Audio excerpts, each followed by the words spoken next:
Mikwano abawuliriza omulimu gw'enjiri buli Ssabbiiti ku makya mwasuze bulungi. Mukama yeebale kubakuuma. Kkoota yaffe eno esookedde ddala mu mwaka 2026 omulimu gw'enjiri mu nsi yonna gwava mu bbendobendo lya South Pacific Division nga ne Ssabbiiti eno 14 Ogwokubiri 2026 omulimu guvudde era mu nsi eya Fiji. Fiji balina ennimi ezoogerwa 3. Balina Olungereza balwogera, Fijiani nabo balwogera, ne Fiji Hindu. Bano nno bo balimi ba muwogo ddala n'ebikajjo ebingi ddala wamu ne kokonanti. Gwo omuto ogwaleero gugamba mpitibwa wakati mu bulumi nga n'agenda ogutunnyumiza ye Mile Ethan. Awo nno Rita Nola Walungama n'engokutuusaako. Miles agamba ava ku bizinga ebirabika obulungi ddala nno ebisangibwa mu Samoa nga bino nno biri ku serengeta ga South Pacific Ocean. Agamba yakulira mu maka agali omukwano gwagwo nga gwakwekebwa emabega ate obulumi nga bwe busoosowazibwa. Kitaawe yali munywi wanguuli bulungi, kale nno bwe yatamiiranga ndowooza mutegeera amaka agalimu abatamiivu waabangawo okukulwana, okukuba, buli kimu. So nga te nno munnange n'ekyabakuyanga oluusi zaalinga nsonga ezitaliimu naye omwenge mukudaaze. Ethan agamba ajjukira lumu mulundi gumu kitaawe munnange yagendanga n'akuba nnyina giri emigoba nte gitabalibwa. Kale nga nekimukubya yalabanga nga bambi temwalinga mu nsonga nkulu. Agamba nti ne baganda be baakulira mu maka ag'entiisa, bannanga abaakula n'abatamiivu kituufu. Agamba baakulira mu maka ag'entiisa n'okwennyikanga mu mitima gyabwe. Era bwe yagenda akulaakulamu yatandika okubuuzanga Katonda, ddala Katonda ninayo future mu maaso gyendaga, nina omugaso mu maaso gyendaga. Ebigambo bino yabibuuzanga Katonda. Naye olwokuba yali yakulira mu maka nga nnyina mukristaayo mu Adventist omugumu omunywevu, kale wadde yeemulugunyanga bw'atyo ate teyaddiriranga, yasembereranga busemberezi Katonda era n'amugamba nja kukola kyonna ky'oyagala. Miles agamba mu butuufu, mu mazima amatuufu, kye yakola yasabanga Katonda obutakoowa. Yamusabanga wamu n'okukaaba ng'amusaba amuddemu ebyo bye yali ng'amubuuzizza, naye nga wa Katonda ng'asirise. Kyali kikubaddeko mukwano gwange ampuliriza n'osaba Katonda nga taddamu, olaba taddamu, tuula owulirize. Miles agamba tuyalaba Katonda munnange tamuddamu.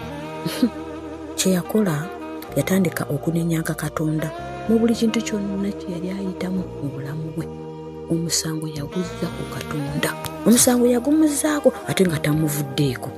Yamusembereranga newankubadde embeera yahinga nkaawo nnyo. Mukwano gwange gwe bw'ofuna ebikusoomooza osemberera Katonda oba buvi mu maaso ge. Kye yakola bw'ategeera nti Katonda si wakuddamu ssaala ze, yeegatta ku kibiina ekizizi ky'Ababayibuli era yatandikanga okusoma Bayibuli. Baasomanga buli Lwakusatu, yajjanga n'ayiga. N'ekirala ky'ataakola newankubadde yali anyigirizibwa teyalekangayo okusaba. Yagendanga buli Ssabbiiti ku kyaki. Obugumu buno bwonna Miles agamba munnange yabujja ku maama we, anti newankubadde maama we yali ayitanga mu bulamu, yali omukyala omuvumu mu kukkiriza era ye yamuzzangamu amaanyi wamu n'okumukkaatiriza obutavanga ku kituufu. Yeebaza nnyo maama we nti okuva obuto bwe bambi yamutwalanga mu kampusi, yamuteekanga mu activities z'ekkanisa era Miles agamba kino kyamukuumira nnyo mu kkanisa newankubadde yali ayita mu kunyigirizibwa okungi bwe kutyo. Abazadde kano mukategedde bulungi, kyamukuumira mu kkanisa. Abaana baffe tubaagazise ekkanisa n'ebikolebwa byonna mu kkanisa. Ze buno bujulizi, nina mutabani wange omu bannange teyayagalirako ddala activities za church n'ekitwala nga kiri simple naye mbabulire kyali kati Mukama yekka yamanyi naye okusaba sikuwanga manyi Mukama one day ajja kunziramu. Kale abazadde abakyalina omukisa ng'omwana we kyasobola omutika ekkanisa tugyebaza erina activities nyingi. Tulina adventure abo bato, tulina pathfinder, tulina ambassadors, tulina wali ba youth corner wali, tulina church choirs, tulina choirs. Bannange omuzadde ampuliriza, make sure omwana wo afuna waagwa mwebyo nga okyamusobola. Bwe ziba kampuli muweereze, bweba effort muweereze, wakiri gwe sigala. Abaana tubawadde eddembe naye tebigenda tuwuumira binajja mu maaso. So you never know. Omwana mwagazise ekkanisa. Miles agamba waliwo olukuŋŋaana olwali lugenda okuba olw'abavubuka nga lugenda kubeera mu Samoa mu mwaka gwa 2024. Kale maama yamutegeeza nti yali amwagala yetabe mu lukuŋŋaana lw'abavubuka abo era n'ebigambo bingi nnyo bye yakattirako.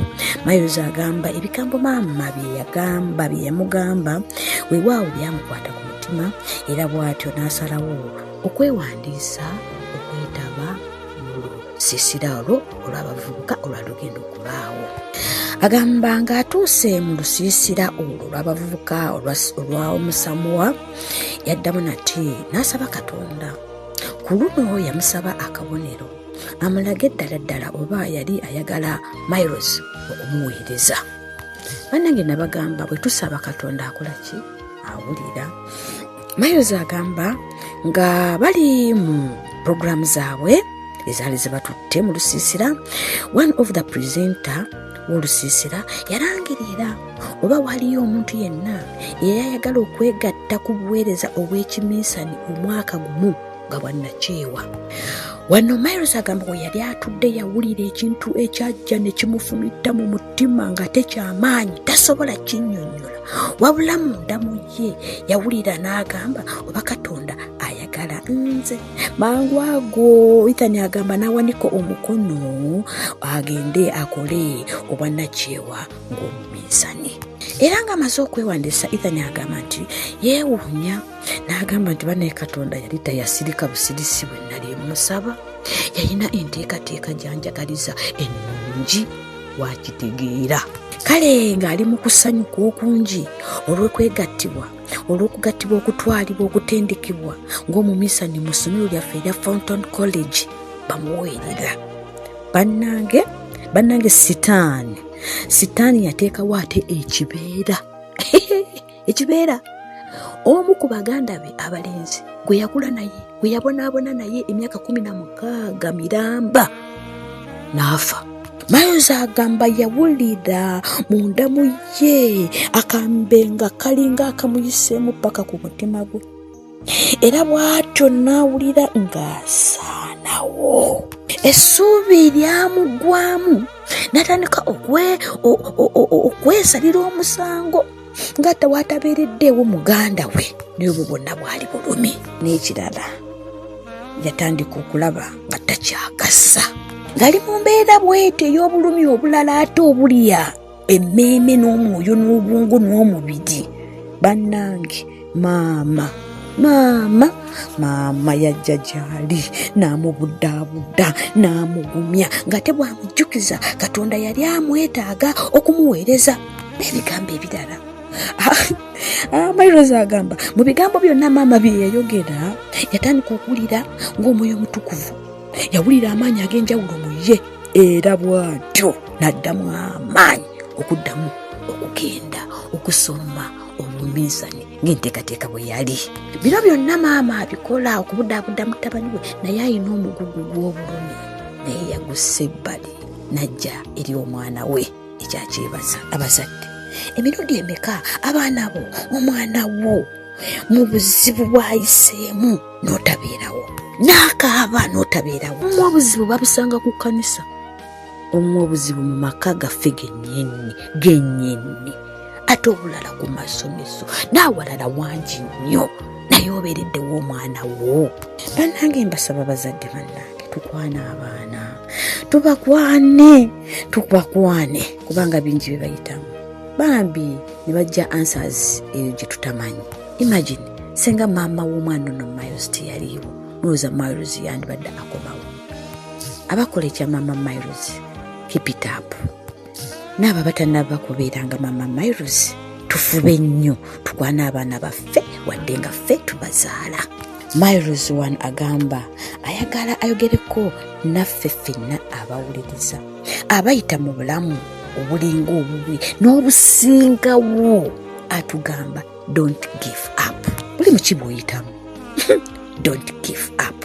Agamba sitaani ayagala nnyo abeerenga oli hopeless, akumenyeemenye wenna ogwemu okukkiriza okwo kw'olina. Atugamba kye tulina okumanya Katonda akyakola naye ng'akolera mu kasirise, atukolera ebisingawo obulungi. Kyatusaba tunyiikirenga mu kusaba. Okukkiriza okwo kikulu nnyo n'okuwuliriza by'ayagala.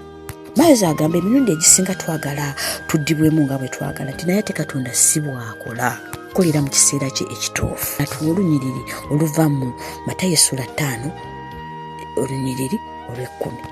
Balina omukisa abanyigganyizibwa olw'obutuukirivu kubanga abo obwakabaka obw'omu ggulu bwe bwabwe. Miles atusaba twenywereze ku kisuubizo ekyo kubanga Katonda afaayo nnyo gye tuli. Amiina, amiina nnyo.